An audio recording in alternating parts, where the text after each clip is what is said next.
ஆயுர்வேதம் ஒரு பொக்கிஷம், நம் ஆயுள் நீட்டிக்கும் அற்புதம். Doctor Srivarma's Meripa panneer soda. I trust Meripa. Periyar Maniammai Institute of Science and Technology, Tanjavur. Aerospace Engineering with specialization in unmanned aerial vehicle. பேரவைத் தலைவர் அவர்களே, நமது அரசால் பெண்கள் பயன்பெறும் வகையில் அவர்களின் முன்னேற்றத்திற்காகவும் பாதுகாப்பிற்காகவும் பல்வேறு திட்டங்கள் தீட்டப்பட்டு இதுவரை சிங்கப்பெண் சிறப்பு அதிரடிப்படை திட்டம், தாய்மாமன் தங்கமோதிர திட்டம், வெற்றி மகளிர் ஆடுகள் வளர்ப்பு திட்டம், அண்ணனின் சீர்திட்டம் போன்ற திட்டங்கள் அறிவிக்கப்பட்டு அதற்கான நிதி ஒதுக்கீடும் செய்யப்பட்டு நடைமுறைப்படுத்த நடவடிக்கைகள் மேற்கொள்ளப்பட்டு வருகிறது. மேலும் நமது அரசு மக்களின் வாழ்வாதார முன்னேற்றத்தினை முதன்மை நோக்கமாக கொண்டு வெற்றி தொலைநோக்கு திட்ட ஆவணத்தினை, வெற்றி விஷன் டாக்குமெண்ட் வெளியிட்டுள்ளது. அந்த திட்ட ஆவணத்தின் அடிப்படையில் இலக்கு நிர்ணயம் செய்து பல்வேறு திட்டங்கள் அடுத்து வருகின்ற 1ஆம், 3ஆம் மற்றும் 5ஆம் ஆண்டிற்குள் நிறைவேற்றத்தக்க திட்டங்களாக வகைப்படுத்தப்பட்டுள்ளது. சிறப்பினமாக பெண்கள் பயன்பெறும் வகையில் பல்வேறு திட்டங்களுக்கு செயல் வடிவம் கொடுத்து இவ்வரசு நிறைவேற்றும். கடந்த 4 மாதங்களாக வளைகுடா பகுதியில் நிலவி வரும் போர் சூழல் காரணமாக எரிவாயு சிலிண்டர் கிடைப்பதில் தட்டுப்பாடு நிலவி வருகின்றது. இதனால் மாற்று எரிபொருளை பயன்படுத்தி வருவதாலும் எரிவாயு சிலிண்டர் விலை உயர்வினாலும் பொதுமக்கள் தங்களது வருவாயிலிருந்து கூடுதலான தொகையினை செலவிட்டு இன்னலுக்கு ஆளாகி வருகின்றனர். இதனை கருத்தில் கொண்டு நிதி நெருக்கடியான சூழலிலும் பொதுமக்களின் நிதிச்சுமையினை குறைக்கும் வகையிலும் பொதுமக்களின் நலனை பாதுகாக்கவும் மக்களுக்கு அளித்த வாக்குறுதியை நிறைவேற்றும் நோக்கிலும் எரிவாயு சிலிண்டருக்காக செலவழிக்கப்பட்டு வரும் தொகையினை அவர்களுக்கு வழங்க அரசு முடிவு செய்துள்ளது.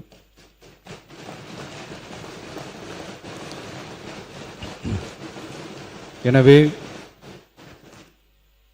குடும்பத் தலைவிகள் பயன்பெறும் வகையில் முதல் கட்டமாக அன்னபூர்ணி சூப்பர் 6 திட்டத்தில் ஆண்டிற்கு 3 விலையில்லா எரிவாயு சிலிண்டர்கள் வழங்கப்படும்.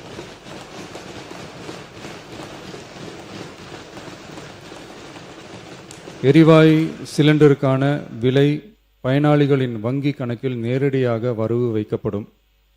இத்திட்ட பயனாளிகள் எரிவாயு சிலிண்டர் பதிவு செய்து சிலிண்டர் பெற்றவுடன் எண்ணெய் நிறுவனங்களிடமிருந்து பட்டியல் பெற்று சிலிண்டருக்கான விலை பயனாளிகளின் வங்கி கணக்கில் வரவு வைக்கப்படும். இத்திட்டத்தினால் சுமார் 1,30,16,104 குடும்பங்கள் பயனடைவார்கள். அதாவது ஆண்டு வருமானம் ரூபாய் 2.5 லட்சத்திற்கு மிகாமல் உள்ள பொருளாதாரத்தில் பின்தங்கியுள்ள குடும்பத்தினர், சிறு குறு விவசாய குடும்பத்தினர், மாற்றுத்திறனாளி குடும்பத்தினர் போன்ற சமூகத்தில் உள்ள நலிந்த குடும்பத்தினர் பயனடைவார்கள். இத்திட்டத்தினை செயல்படுத்துவதற்கான ஆயத்த பணிகள் துவங்கப்பட்டுள்ளது. இத்திட்டம் வரும் பொங்கல் பண்டிகை ஜனவரி மாதம் முதல் செயலாக்கத்திற்கு கொண்டு வரப்படும்.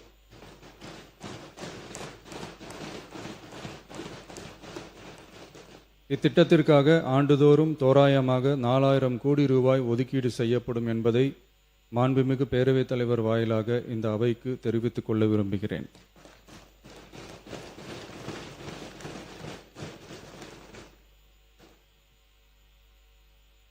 மாண்புமிகு பேரவைத் தலைவர் அவர்களே, சென்னையில் உள்ள மீனம்பாக்கம் விமான நிலையம் இந்திய விமான நிலையங்கள் ஆணையத்தால் AAI இயக்கப்படுகிறது. தற்போது இந்த விமான நிலையம் ஆண்டுக்கு 30 மில்லியன் பயணிகளை கையாளும் திறன் கொண்டதாக உள்ளது. வளர்ந்து வரும் சென்னை மாநகரத்தின் தேவைகளை கருத்தில் கொண்டும் பயணிகளின் வசதிகளை கருத்தில் கொண்டும் தொழில் வளர்ச்சியினை கருத்தில் கொண்டும் சரக்கு போக்குவரத்தை அதிகரிக்கும் வகையிலும் புதிய விமான நிலையம் அமைப்பதற்கான தேவை ஏற்பட்டு உள்ளது. புதிய விமான நிலையம் அமைப்பதற்கு தேர்வு செய்யப்படும் இடம் பெரிய அளவில் விவசாயிகளை பாதிக்காத வகையிலும் அதிக அளவில் குடியிருப்புகளை அகற்றாத வகையிலும் அமைய வேண்டும். ஆனால் முந்தைய அரசு விவசாயிகளை பெரிய அளவில் பாதிக்கும் வகையிலும் குடியிருப்புகளை அதிக அளவில் அகற்றும் வகையிலும் விமான நிலையத்தை அமைப்பதற்கான முயற்சிகளை மேற்கொண்டது. ஏகனாபுரம் மற்றும் இதர கிராம மக்கள் இந்த விமான நிலையம் அமைப்பதை எதிர்த்து நடத்திய போராட்டங்களை அறிந்து நான் 20/1/2025 அன்று அப்பகுதிக்கு சென்று அங்குள்ள மக்களின் குறைகளை கேட்டறிந்து பின்வரும் அறிவிப்புகளை வெளியிட்டேன். சென்னை பரந்தூர் மற்றும் அதனை சுற்றியுள்ள 12 கிராமங்களில் அமைய இருக்கும் விமான நிலையத்தை எதிர்த்து போராடும் மக்களுடன் நான் உறுதியாக நிற்கிறேன்.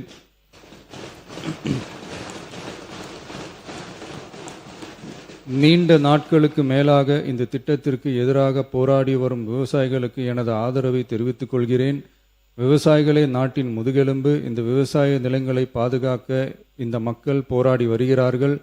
விக்கிரவாண்டியில் அக்டோபர் 2024 நடந்த பொதுக்கூட்டத்திலேயே பரந்தூரில் புதிய விமான நிலையம் அமைப்பதற்கு எதிர்ப்பு தெரிவித்திருக்கிறேன். தொழில் வளர்ச்சி மற்றும் அதற்கான விமான நிலையங்களின் பங்கு பற்றி நான் நன்கு அறிவேன். அதற்கான என்னுடைய முழு ஆதரவும் உண்டு. ஆனால் பரந்தூரில் இந்த திட்டம் அமையக்கூடாது. இந்த திட்டம் குறித்து அரசு மறுபரிசீலனை செய்ய வேண்டும். குறைவான விவசாய நிலங்கள் பாதிக்கப்படும் வகையிலும் மக்களின் வாழ்வாதாரம் பாதிக்காத வகையிலும் மாற்று இடத்தை தேர்வு செய்ய வேண்டும் என தெரிவித்திருந்தேன்.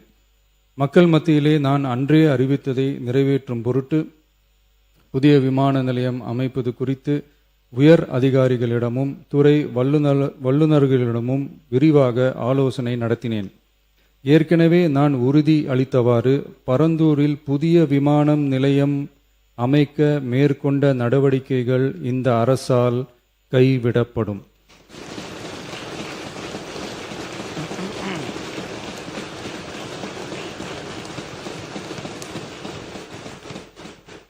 துறை சார்ந்த வல்லுநர்கள் மற்றும் கல்வியாளர்கள் ஆகியோர்களிடம் கலந்தாலோசித்து விவசாய நிலங்கள் மற்றும் குடியிருப்புகளுக்கு பெரிய அளவில் பாதிப்பு ஏற்படாதவாறு புதிய விமான நிலையம் அமைப்பதற்கான பொருத்தமான சில மாற்று இடங்கள் தேர்வு செய்யப்பட்டுள்ளன.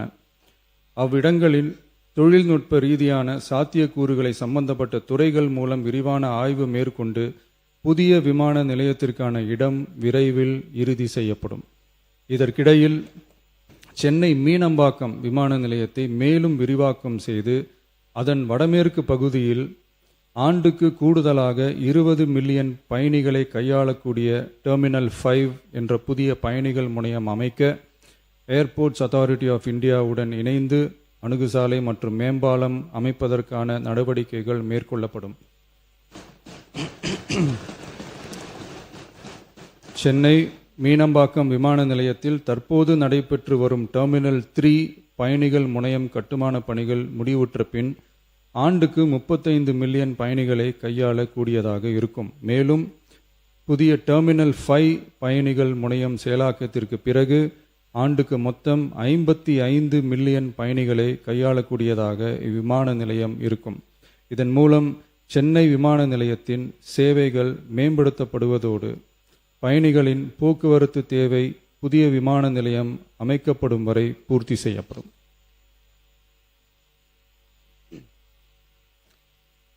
மாண்புமிகு பேரவைத் தலைவர் அவர்களே, ஒரு மாநிலத்தின் உண்மையான முன்னேற்றம் என்பது அதன் பொருளாதார வளர்ச்சியால் மட்டுமல்ல, பெண் கல்வி, வேலைவாய்ப்பு, மருத்துவம், வணிகம் மற்றும் சமூக வாழ்வின் அனைத்து தளங்களிலும் சுதந்திரமாகவும் பாதுகாப்பாகவும் பங்கேற்கும் வாய்ப்புகளாலும் அளவிடப்படுகிறது.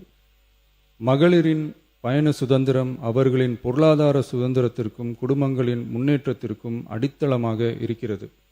தற்போது செயல்படுத்தப்பட்டு வரும் மகளிர் கட்டணமில்லா பயண திட்டத்தில் மாநகரம் நகர்ப்புறங்களில் சாதாரண மற்றும் மலைப்பகுதி பேருந்துகளில் 40 கிலோமீட்டர் வரை மட்டுமே பயணம் செய்ய அனுமதிக்கப்பட்டு வருகிறது.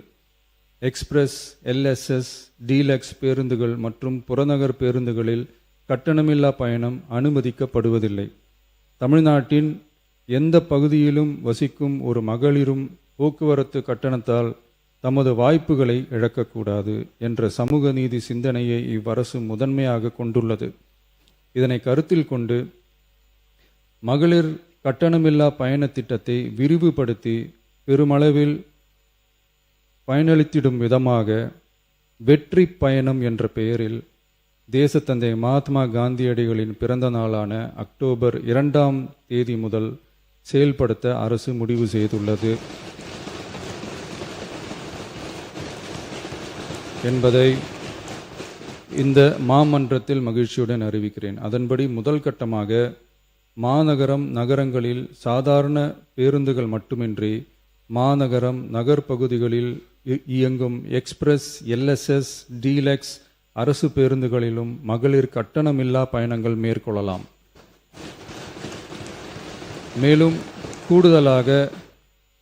மேலும் கூடுதலாக மாவட்டங்களுக்கிடையே பயணம் மேற்கொள்ள ஏதுவாக புறநகர் மற்றும் மலைப்பகுதிகளில் சாதாரண கட்டண பேருந்துகளிலும் மகளிர் கட்டணமில்லா பயணங்கள் மேற்கொள்ளலாம். இத்திட்டத்தில் பயன்பெற வருமான உச்சவரம்போ மற்றும் மேற்கொள்ள விரும்பும் பயண எண்ணிக்கையிலேயோ கட்டுப்பாடுகள் இல்லை. வெற்றி பயண திட்டம் இதர சேவைகளிலும் படிப்படியாக விரிவுபடுத்தப்படும். இதன் மூலம் மாநிலம் முழுவதும் மகளிருக்கான எளிதில் அணுகக்கூடிய பொது போக்குவரத்து வசதி பெருமளவில் கிடைக்கும். இதன் மூலம் மாணவிகள் தொலைதூரத்தில் உள்ள கல்லூரிகளுக்கு செல்லவும், பணியிடங்களுக்கு செல்லவும், மருத்துவம் மற்றும் அத்தியாவசிய சேவைகளுக்கும் கட்டணமின்றி பேருந்துகளில் பயணிக்க இயலும்.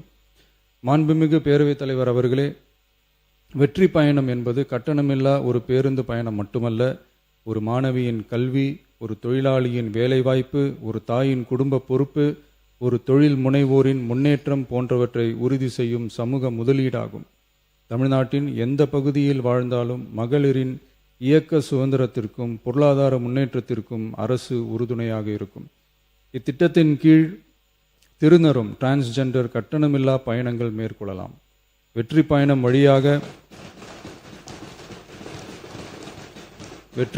வழியாக மகளிரின் வாய்ப்புகள் விரிவடைந்து குடும்பங்கள் முன்னேறி சமூக நீதியும் சமத்துவமும் நிலை பெற்று வளமான வெற்றி தமிழ்நாட்டை உருவாக்கும் நமது பயணம் மேலும் வலுப்பெறும் என்பதை தெரிவித்துக் கொள்கிறேன். இத்திட்டத்தை செயல்படுத்துவதன் மூலம் ஆண்டுதோறும் தோராயமாக 6000 கோடி ரூபாய் செலவினம் ஏற்படும். நன்றி, வணக்கம். பேரவை விதி